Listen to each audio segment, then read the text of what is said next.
Mbotele Mpangi, Mbotele Zolampangi, c'est Nganio, le motivateur de motiver, toujours au poste. Ça fait plaisir de pouvoir communiquer une partie des canalisations que je reçois des consciences supérieures. Et c'est donc pour cette raison que je m'incline d'abord devant la conscience divine suprême qui est Mama Wandombi pour le fait de nous avoir renouvelé le souffle de vie. Et je m'incline derrière toutes ces manifestations. Je m'incline en particulier devant Fumukimbangu, devant Tuchijatia, devant Mama Mayangi, devant Mbomandongo, Mpeve Walongo, Nembumba Loa, sans oublier bien sûr Mama Nkimpa Vita, la grande guerrière. Et Mpangi, ce n'est pas pour rien que je me fais ce devoir de vous parler de Nkimpa Vita ce matin. Il y a un message qui avait été rendu disponible hier dans les groupes. Et donc, pour que nous ne puissions pas être des gens qui restent juste au niveau de la croyance, il faut comprendre les messages cachés derrière les mots. Kipamvita, en tant que conscience divine supérieure, est en elle-même toute une institution. C'est tout un monde interconnecté avec d'autres mondes. Ce mot est très profond. Ces mots méritent d'être expliqués. C'est pourquoi je me fais donc ce devoir de pouvoir l'expliquer afin de permettre donc, afin de nous permettre donc de comprendre qu'est-ce qui se cache derrière ce mot. Lorsque je vois ce mot, j'ai des larmes aux yeux parce que, comme je disais, c'est toute une institution. C'est un ensemble, c'est une fusion de plusieurs sons. Mais avant d'y arriver, j'aimerais d'abord vous expliquer ce que Kimpamvita veut dire. On peut le réduire en deux mots, comme d'ailleurs ça se fait dans notre conscience. Dans notre conscience aujourd'hui, lorsqu'on dit Kimpamvita, c'est deux mots, Kimpa et Mvita. Mais on peut les séparer en plusieurs mots. Il y a même des complexités qui sont à l'intérieur que beaucoup de gens ne peuvent pas, auxquelles beaucoup de gens ne peuvent pas accéder si ils ne prennent pas le temps de chercher à comprendre la profondeur qui se cache derrière ce mot magnifique, ce mot puissant. Alors, Kimpamvita, c'est un mot qui est connu dans le milieu Congo, surtout dans les trois Congos, le Congo démocratique, le Congo-Brazzaville, ainsi que l'Angola. Hein, là-bas, quand tu arrives, surtout en Angola, au sud du Congo, quand tu arrives, tu dis Kimpamvita, mais tout le monde connaît ce mot-là sans pourtant comprendre et connaître la profondeur qui se cache derrière ce mot. Le mystère qui se cache derrière ce mot, on ne le comprend pas. Alors, Kimpamvita. Kimpa, aujourd'hui, est un mot qui se traduit par je. On peut utiliser ce mot pour dire je. Un jeu à récit, un énigme. On peut également utiliser le mot Kimpa pour parler d'une figure, d'un modèle, d'un carré. En fait, vous voyez que vous allez comprendre que figure, modèle, carré, on parle d'un symbole. Donc, Kimpamvita incarne en elle-même tout un symbole. Mais ça veut aussi dire fable, ça veut aussi dire histoire, Kimpa. Et cela a donné naissance à plusieurs expressions qui sont couramment utilisées, mais l'objectif, ce n'est pas ça. Takimpa, ça veut dire jouer, faire des tours d'adresse, raconter une fable, une histoire. Vous voyez, et ça, c'est le Nkimpa. Et le Mvita, c'est un mot qui renvoie au combat, à la mêlée, à la guerre, aux techniques de guerre. Donc, c'est toute une institution, comme je disais tantôt. Mais lorsqu'on parle de Kipamvita, on vous parle de son incarnation. Aujourd'hui, au niveau des trois Congos, lorsqu'on dit Kipamvita, on parle en fait de son incarnation. C'est-à-dire que dans les années 1700, en pleine domination portugaise au Congo, il y a une donc de nos sœurs, de nos mamans, de nos ancêtres, qui a reçu donc la connexion de Kimpamvita. Alors, c'est cette nuance-là que les gens n'arrivent pas à faire. Il y a un Kimpamvita en tant qu'incarnation, c'est-à-dire que il y a une de nos ancêtres qui a été et qui s'est connectée à cette conscience supérieure. Parce qu'un Kimpamvita, à la base, est d'abord une conscience supérieure. Kimpamvita, pour ceux qui ont fait la méthode Mbu 1, on parle de Kimpamvita dedans.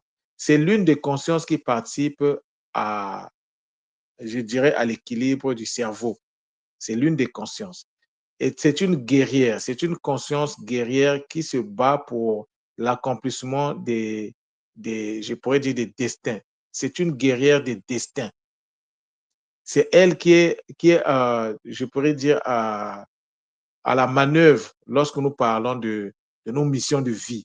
Parce que la mission de vie, ça fait partie de ton destin. Ça fait partie des choses que tu es venu réaliser.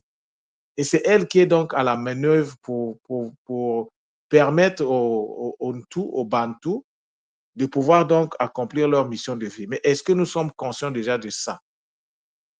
Ça, et elle est symbolisée sur sa tête, il y a un fil et puis une aiguille sur sa tête.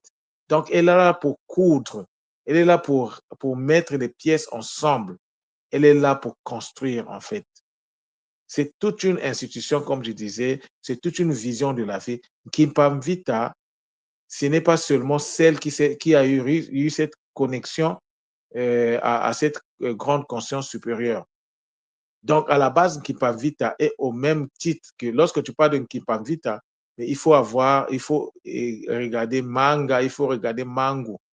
Ce n'est pas pour rien qu'elle fait partie des consciences supérieures, des guerrières, la guerrière du destin. Donc, Kimpamvita, on peut le comprendre. Donc, ce mot-là, ces deux mots-là, cet ensemble de mots, on peut le comprendre comme l'histoire, c'est l'incarnation de l'histoire sur les luttes. L'incarnation des luttes du peuple Congo, c'est cette conscience-là qui est donc à la manœuvre, qui est donc porteuse. Donc, Kimpamvita, c'est une incarnation des luttes menées pour la survie du destin des peuples. Lorsque les peuples sont en danger, Kimpamvita intervient parce que ces peuples-là sont là pour une mission. Les couleurs de peau qu'incarnent les peuples ne sont pas là par hasard. Chaque peuple, en tant qu'incarnation, manifestée à travers une couleur particulière, est là pour accomplir une mission. Et donc, parce que si vous enlevez, si vous faites disparaître un de ces peuples, vous changez le destin, les choses vont changer. Donc, pour éviter que cela arrive, Kipavita intervient toujours. C'est une conscience supérieure. Ce n'est pas une conscience qui appartient aux Congolais. Non. C'est une conscience universelle, c'est une conscience supérieure qui se bat pour s'assurer que les destins des peuples sont maintenus, sont assurés. Vous voyez?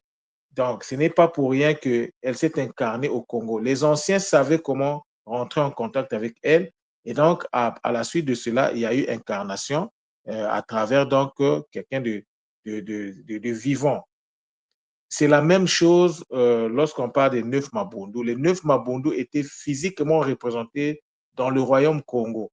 Il y avait, par exemple, lorsqu'on parle de Bundu, de Nzinga, il y avait quelqu'un, par exemple, de Makaba, il y avait quelqu'un qui incarnait Makaba physiquement, dans lequel était téléchargée toute la complexité de la puissance de Makaba. C'est lui qui incarnait ça de son vivant. Ça a toujours été comme ça. Et donc, ce n'est pas une surprise pour les Congos bien informés de savoir que Kimpamvita, en tant que conscience supérieure, s'était incarné dans une personne vivante, une personne physique qu'on appelait aussi Kimpamvita. Mais à l'origine, elle s'appelait Ndona, Béatrice Ndona Béatrice. C'était son nom. Et on connaît sa date de naissance. Je pense qu'elle devait naître en juillet. Je n'ai pas eu le temps d'aller chercher, mais vous pouvez toujours faire vos recherches. Donc, lorsque nous prenons donc le mot Kipamvita, moi je vois qu'il y a 400. mais ce sont des sons qui sont particuliers. Nous avons le ki, nous avons le mpa, nous avons le mvi et nous avons le ta. Mais le ta, lorsque tu dis ta, l'impact est sur quoi? Eh oui, l'impact. Donc, le mot qui, c'est un mot que nous connaissons déjà à l'école. J'ai déjà beaucoup parlé de ça. Donc, je vais juste rappeler qu'il s'agit ici d'une interconnexion consciente de l'énergie divine. Et cette énergie, lorsque je dis énergie divine, c'est une énergie reconstituée dans le Nza. À partir de certaines opérations, on peut reconstituer l'énergie divine dans le Nza. Et le centre Nungu a déjà disponibilisé ces techniques. Cette connaissance est disponible. Donc, ça dépend de si vous voulez accéder à cette connaissance, mais vous faites un tour, vous contactez Nganio, et Nganio va vous expliquer ce que vous devez faire pour y avoir accès. Lorsque je parle de Nki ici, je fais la différence avec le Nki de la potentialité. Le Ki de la potentialité, c'est ce qui est dans le Nzi. Mais nous, ici, nous sommes dans le Nza. Et le Nki dont je parle ici est un Ki qui est dans le Nza. Alors, pour que cela puisse, et ça représente une source énergétique consciente et qu'on doit manipuler avec conscience. Et lorsqu'on manipule cette source-là avec conscience, cette source-là nous impacte directement. Mais si on ne sait pas manipuler ça, l'impact sera ailleurs. C'est pour ça qu'il faut comprendre la subtilité qui se cache derrière les mots. Donc, si tu ne connais pas le mot, si tu ne connais pas qu'est-ce qu'il y a derrière le mot, moi, je vous conseille de ne même pas vocaliser ce mot-là. Parce que vous allez vous créer des problèmes pour rien. Vous devez savoir que chaque mot que vous me vocalisez est une alliance que vous venez d'établir entre vous et les consciences non visibles. Alors, si vous ne savez pas comment ça fonctionne, mais imaginez qu'on vous mette devant vos responsabilités, c'est-à-dire qu'on procède à une évaluation, mais vous êtes dans des problèmes que vous venez de chercher vous-même. C'est pour ça qu'il faut comprendre, lorsque tu dis un mot Congo ne se prononce, c'est un mot Congo. C'est normalement un mot qui est réservé aux seuls initiés. Si tu n'es pas initié, tu ne devais pas utiliser ces mots-là. Mais qu'est-ce que nous faisons? Nous utilisons quand même. Et ça nous crée des problèmes, ça nous crée des dégâts. Donc, le deuxième son qui est donc constitutif de cette expression qui m'invite, c'est le mpa. Le mpa, c'est quoi? Le mpa, c'est le partage conscient de l'énergie enfantée. Il ne s'agit pas de le dire, mais il faut essayer d'être capable de le faire. Mais à travers donc des techniques, à travers des montres qui existent, que le centre Nungu j'ai déjà travaillé sur ça. Donc, si les Mpangui ont besoin de ça, c'est à vous de faire le pas. Le troisième son, c'est le Mvi. Le Mvi, c'est quoi? Le Mvi, c'est un espace conscient qui est rempli d'énergie divine reconstituée. Nous avons encore le I ici, là. Mais le I, c'est une énergie issue de la reconstitution. Mais la reconstitution à la base de quoi? Qu'est-ce qu'on doit utiliser à la base pour arriver à ça? Comme je vous dis, si vous voulez prendre le risque de vous faire mal vous-même en parlant des choses dont vous n'avez aucune maîtrise, c'est votre choix. Mais vous avez aussi le choix de faire des alliances conscientes avec les mots Congo. Un mot Congo, c'est un mot qui doit d'abord être compris dans sa profondeur. D'abord la compréhension. Après la compréhension arrive la construction. Mais pour faire la construction, il faut avoir la science de la construction. Et oui, l'impangé, c'est tout un domaine de connaissances, de compétences dont il faut disposer. Et lorsque tu as fini de faire la construction, tu passes à la vocalisation afin de charger ce mot-là. Il faut faire tourner le mot. Mais comment on le fait? Ah, si Nganio vous en parle, c'est parce que la technique existe. Et ça fait longtemps que j'en parle. Maintenant, le dernier son ici, c'est le ta.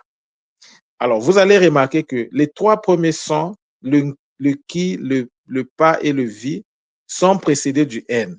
Mais le t n'a pas de n devant. Et ce n'est pas pour rien. Il y a une explication. Est-ce qu'on peut ajouter le n? Oui, on peut ajouter le n. Mais si on ajoute le n, l'impact change. L'impact change. Alors, le ta ici, c'est la déclaration, le fait de dire. Mais lorsque tu fais le ta ici, est-ce que tu es conscient? Est-ce que la conscience est associée à ça? Bon, même lorsque tu es conscient, est-ce que tu as activé ton cerveau? Est-ce que ton cerveau, parce que si ton cerveau n'est pas activé, tu peux avoir la connaissance, mais ça ne va jamais marcher. Parce qu'il faut d'abord que tu manifestes la présence divine en toi doit prendre le pilotage, doit prendre le contrôle du pilotage de ton corps, de ton véhicule. Si ton véhicule n'est pas piloté par son vrai pilote, tu montes, tu descends, ton tas reste un tas vide. Ta déclaration n'a aucun impact. Mais ta déclaration, pour avoir de l'impact, il faut d'abord passer par l'activation cérébrale. C'est pour ça, tout l'impact qui vient au centre Nongo, tu n'as pas activé ton cerveau, tu n'as pas accès Parce que en ce moment-là, si je vous laisse passer, c'est moi qui vais prendre la responsabilité à votre place. Et je ne veux pas prendre la responsabilité de quelqu'un. C'est pourquoi je vous communique, c'est pourquoi je vous explique que pour avoir accès aux techniques du centre Nongo, qui que tu sois, il faut que tu puisses avoir ton cerveau activé. Et même pour être sûr, je serai obligé, si tu me dis que ton cerveau est activé, je vais faire une évaluation. Comment tu fais ça? On va parler en fait, et je vais t'évaluer à travers, donc, je vais faire l'interview avant de te donner la technique, parce que je dois m'assurer que la technique se retrouve entre les bonnes mains. Malheureusement, beaucoup d'épargnants accèdent aux techniques et les négligent. Mais quand vous négligez une technique, mais c'est vous qui perdez en fait. Vous perdez. Vous perdez du temps, vous perdez des finances et vous perdez en termes de capacité. Vous mettez en fait, vous plombez votre propre mission de vie. Ce n'est pas la mission de vie de Nganio. Vous voyez, mais le Zola me permet quand même de vous rappeler que hey, la technique à laquelle tu as accédé là, il ne faut pas la négliger. Cette technique-là va te permettre d'ouvrir des portes. Et plus tu vas ouvrir des portes dans la maîtrise totale, plus tu vas augmenter tes capacités. Ce n'est pas pour rien que le centre Nungu existe. Je vous le dis toujours, ce n'est pas pour rien que le centre Nungu est là. Le centre Nungu est là. Comme les autres centres ne sont pas là par hasard. Les autres centres qui existent chaque centre a une mission unique et précise. Même si la majorité des centres qui existent proposent les mêmes choses, mais chacun avec ses énergies propres et la compréhension qui va avec. Donc, dans Kimpamvita, il y a plusieurs processus de transformation énergétique interne. C'est-à-dire que le tas qui sort à la fin là vient du I qui est au début ici. Et donc, il y a des procédures internes, énergétiques internes. Alors, si je me mets à vous expliquer ça, ça va nous prendre beaucoup de temps. Donc, alors, ce que vous devez également comprendre, c'est que si vous enlevez si vous enlevez toutes les consonnes dans le mot ici, ce qui va nous rester, ce sont non, pardon, si on enlève les voyelles, il va nous rester juste des syllabes et des consonnes. Et ces consonnes-là symbolisent les opérations que vous êtes obligé de faire pour rentrer en connexion avec donc cette conscience-là qui est un Kipavita. Vous voyez l'impact. Les choses ne sont pas aussi faciles qu'on le croit. Donc, le tas qui est à la fin ici renvoie à la déclaration. La déclaration, c'est quoi? C'est l'extériorisation de l'énergie qui est à l'intérieur de toi. Donc, pour extérioriser, il faut d'abord disposer d'un là. Mais lorsque tu disposes du là, il faut charger le là. Il faut intérioriser. Le là, c'est l'opération qui permet de faire rentrer dans son espace profond l'énergie A. Mais il n'y a pas que l'énergie A. Le là lui-même, il vient de li. Le li, en tant que reconstitution, vient du li dans le nzi. Vous voyez l'impangé. Donc, il faut être conscient de ces processus-là. Du nzi, on sort du nzi et lorsque nous sortons du nzi à travers le singini, nous avons le la. Le la, il y a des opérations internes qui se font. Mais lorsque nous avons le la, il faut chercher à rentrer en connexion avec ce là-là. Après, je pourrais dire ces modifications énergétiques. Parce qu'il y a il y a des opérations qui interviennent avant la connexion. Mais lorsque tu accèdes à la connexion, c'est un peu ce que Ntumwa fait. C'est ce que Ntumwa fait lorsque nous recevons, par exemple, des sceaux. Le sceau, c'est la preuve de la connexion qui existe en toi. Alors, Ntumwa a cette capacité-là. Il peut te poser le sceau. Mais lorsque Ntumwa te pose le sceau, ce que tu en fais, tu es responsable. Si tu veux briser ton sceau, c'est toi qui vas briser ton sceau à travers ton comportement, à travers ton diatulu. Ce que tu poses comme action, ça va soit consolider ton sceau, soit faire briser ton sceau. Et oui, l'impangi, ce n'est pas gagné d'avance. Le sceau, il faut le préserver. Sinon, tu seras obligé de refaire encore, encore et encore. Mais pourquoi refaire ces choses-là? Lorsque ton comportement n'est pas en alignement avec la Mahat, mais tu vas briser ton seau. Et le seau ne se brise pas de l'extérieur, c'est de l'intérieur. Ça veut dire que nous sommes nous-mêmes responsables de la brisure de notre seau. À travers, c'est nous-mêmes qui nous contaminons de l'intérieur et ça va faire que le seau va se désintégrer. Mais lorsque le seau se désintègre, physiquement, c'est dur, hein? Parce que là, les consciences que tu as, avec lesquelles tu as, tu sais pas, tu as été quand même le véhicule, tu as été le canal par lequel les consciences supérieures sont passées pour faire l'extraction de certaines consciences dans certains corps. Et donc, on sait qui tu es, on sait qu'est-ce que tu as fait. Et donc, ne sois pas surpris si tu seras attaqué. C'est pour ça, pour notre sécurité, il n'est pas bon de pouvoir avoir certains comportements. Il y a des choses à bannir. Et oui, l'impangé. Et là, on n'est plus dans les poissons, hein? On est dans le verso. Tu t'alignes pas, on te décale et on te coupe, comme disent les Ivoiriens, à travers le coupé-décalé. Tu ne t'alignes pas, tu ne t'harmonises pas avec le Nza, tu te fais décaler tout seul et tu te fais couper. Et oui, c'est aussi clair que ça. Et le message, pour ceux qui ont écouté le message d'hier, j'espère que quand vous lisez ce message, vous le lisez avec en mettant le bout montou devant. On a parlé d'une purge. D'une purge. Et la purge là va concerner certains milieux de décision en Afrique. Ne soyez pas donc surpris si vous entendez que un tel n'est plus avec nous, un tel est parti. Ceux qui jouent avec le feu seront brûlés par le feu. Le même feu là va le brûler. Parce qu'ils ne comprennent pas que les enjeux ne sont plus les mêmes. Tu ne peux pas être là en train de prendre, de voler la vie des autres, soit disant pour devenir puissant. Ah non, ah non, la nature va régler tes comptes. Et la purge va se faire. Pour ne pas dire qu'elle a déjà commencé à se faire. On ne peut pas fonctionner dans le Ntandu Diakinatimaza avec les énergies. Il faut nettoyer les vieilles énergies là. Il faut nettoyer. C'est pourquoi la cruche a été renversée. C'est pourquoi on a libéré l'eau de la cruche. Tout ce qui était caché au fond de la cruche doit sortir parce que la cruche, il faut qu'on la nettoie. Il y a tellement de saleté dedans, il faut qu'on la nettoie. Vous voyez l'impagne. La symbolique de Ntandu Diakinatimaza n'est pas, c'est tout un enseignement. C'est tout un enseignement qui est là. Et donc, l'impangui, ça, c'était un premier jet. Certainement, je vais revenir sur ce mot qui m'invite en profondeur, mais je vais voir dans quel cadre. Certainement, dans le cadre des podcasts, il faut vraiment qu'on comprenne quelles sont les consciences qui sont en jeu. Certainement, on n'a pas l'habitude de recevoir des messages dans le format que nous sommes en train de recevoir. Je vous dis souvent, l'impangui, il n'y a rien qui est figé. Il ne faut pas penser qu'un modèle va rester là de façon permanente et éternelle. Non. Actuellement, il y a beaucoup d'impangui à l'école qui ne sont même pas aussi des Nga. Parce que l'erreur que nous faisons, c'est que, est-ce qu'il est Nga? J'ai déjà entendu ça, ça m'a attristé. Mais celui qui donne les messages là, il est qui? Est-ce que c'est un Nga? Toi qui parles là, tu es quel genre de Nga d'abord? Toi qui poses cette question-là sur... Non, l'impangui. Les Nga que nous avons, c'est des titres. N'importe qui pouvait accéder à ça. C'est des titres, des simples titres que nous avons. Maintenant, il faut mériter ton titre. Mais toi qui poses la question, qui tu es, est-ce que tu t'es d'abord posé la question de qui tu es toi-même avant de poser la question à l'autre? Si le message là, ce n'est pas un message authentique, est-ce que tu es responsable de ça? Est-ce que tu es responsable de ce message-là? Est-ce que tu sais qu'est-ce qui s'est mis en place pour que cette personne-là nous donne ce message-là?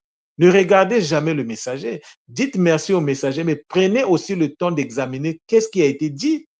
Est-ce que ce qui a été dit cadre avec le Bumuntu? Est-ce que ce qui a été dit cadre avec les enseignements de l'école initiatique Kimuntu? Eh oui, l'Impangi. Les formats, c'est-à-dire que dans le Nsaku, le Ntandu Jakinatimas ne va pas fonctionner comme ce qu'on a connu à la fin du verso, du poisson. Le poisson avait sa façon de fonctionner, mais le poisson n'est plus là, c'est fini là. Hein? C'est fini le poisson. C'est pourquoi il va y avoir une purge. Parce que l'eau en question qu'on a déversée, l'eau doit rentrer dans un processus de nettoyage interne. Il y a des choses qu'il faut tirer, retirer de cette eau-là, qui rendait l'eau trouble. Il faut que l'eau devienne pure. Mais comment on va faire la purification de cette eau?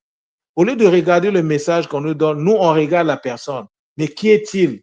Ah, tu penses connaître tout le monde, hein, mais tu seras surpris. La personne qui a donné ce message n'est pas n'importe qui.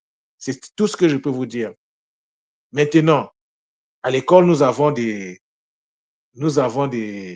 c'est ce qu'on appelle les bambikoudi. Et prenez ce message-là, allez demander. C'est aussi ça notre responsabilité.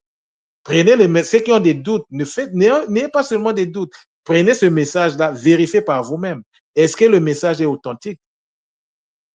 C'est pour ça qu'il ne faut pas être dans une logique. Oh, lorsque je reçois un message, il faut d'abord que j'appelle X et Y. Non, ça ne se passe pas comme ça.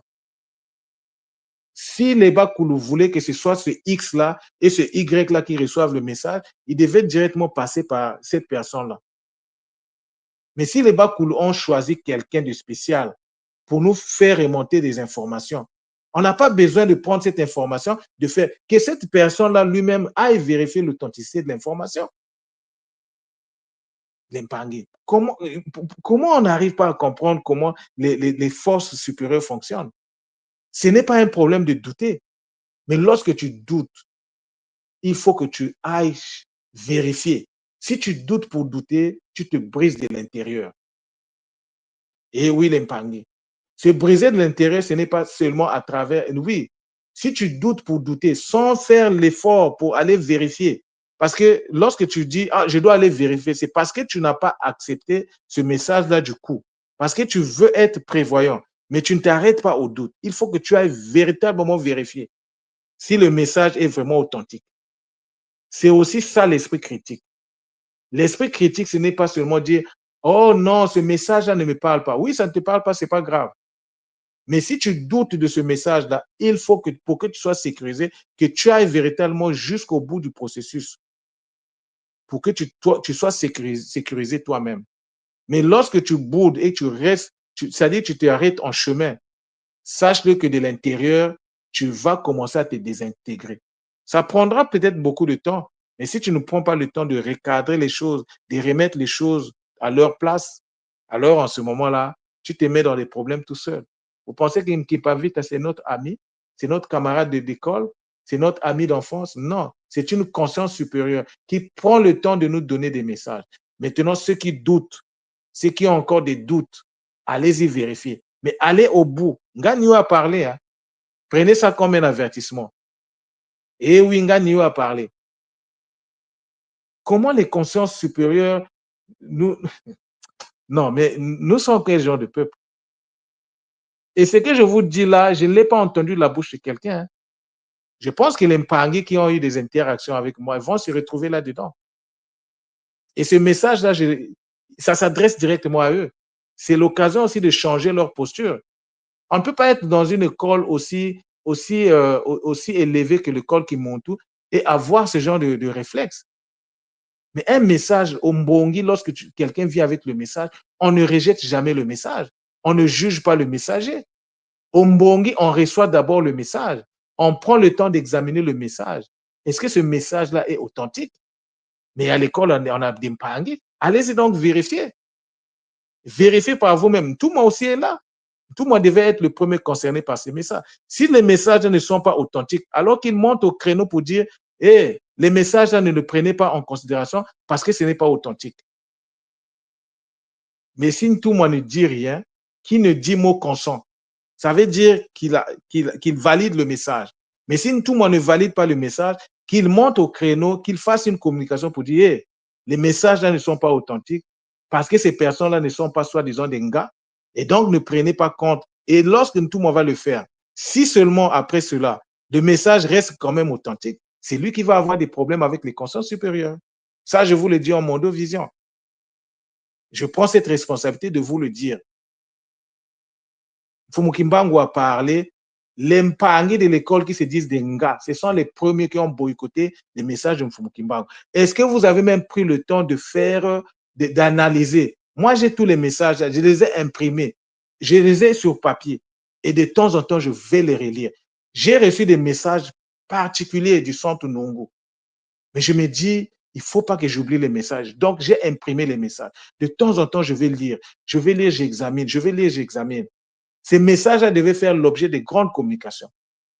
Mais ah, notre peuple est compliqué. Hein?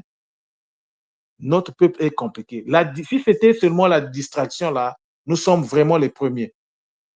Si c'est pour les choses de distraction, on est les premiers. Mais lorsqu'il s'agit de faire un travail de façon vraiment conséquente, de façon profonde, on est aux abonnés absents. Et on passe le temps à critiquer. Ah, mais la personne là est qui? Toi qui poses la question, qui es-tu d'abord toi-même? Penses tu connais tout le monde à l'école qui monte tout? Mais il y a des gens qui sont à l'école qui montent tout, dont on ignore en fait qui ils sont véritablement. Et un jour, vous serez surpris que les gens que vous négligez là, ce sont ces gens-là qui vont nous apporter la paix, qui vont nous apporter le salut, qui vont activer des choses, qui vont transmuter notre société. Les mêmes personnes qu'on néglige là. Attention les mpangés, attention. Il ne faut pas regarder la montagne, il faut regarder qu'est-ce qui se cache derrière la montagne. Eh oui, les mpangés. Il ne faut pas rester dans le superficiel, il faut rentrer dans la profondeur. C'est ça aussi le décryptage. Le message doit être décrypté. Il faut regarder le message. Telle phrase a dit ceci. Qu'est-ce que ça veut dire exactement? Le message s'adressait en particulier à l'Angola. L'Angola, ce n'est pas n'importe quel territoire. Angola, Congo d'Angola. Parce que Angola vient de là. Congo d'Angola. Angola, ça veut dire quoi en Kikongo? Angola, ça, c'est une fabrication coloniale. Mais Ngola, qu'est-ce que ça veut dire Ngola? Pourquoi les ancêtres se sont installés là-bas? Ils ont installé la capitale de Mbaza Congo là-bas sur ces territoires. Pourquoi? Vous pensez que c'était des gens qui ne comprenaient pas ce qu'ils faisaient? Les Mpangés. En tout cas, moi, j'ai dit ce qu'il fallait dire. Ceux qui ne vont pas prendre le temps d'écouter, de rentrer dans de méditer sur ces messages-là, ils sont responsables. Chacun de nous est responsable de son destin. Mais celle qui a parlé là, qui m'invite là, celle qui a donné le message là, c'est elle qui se bat pour que ta mission de vie puisse avoir un sens. Et tu ne le sais même pas.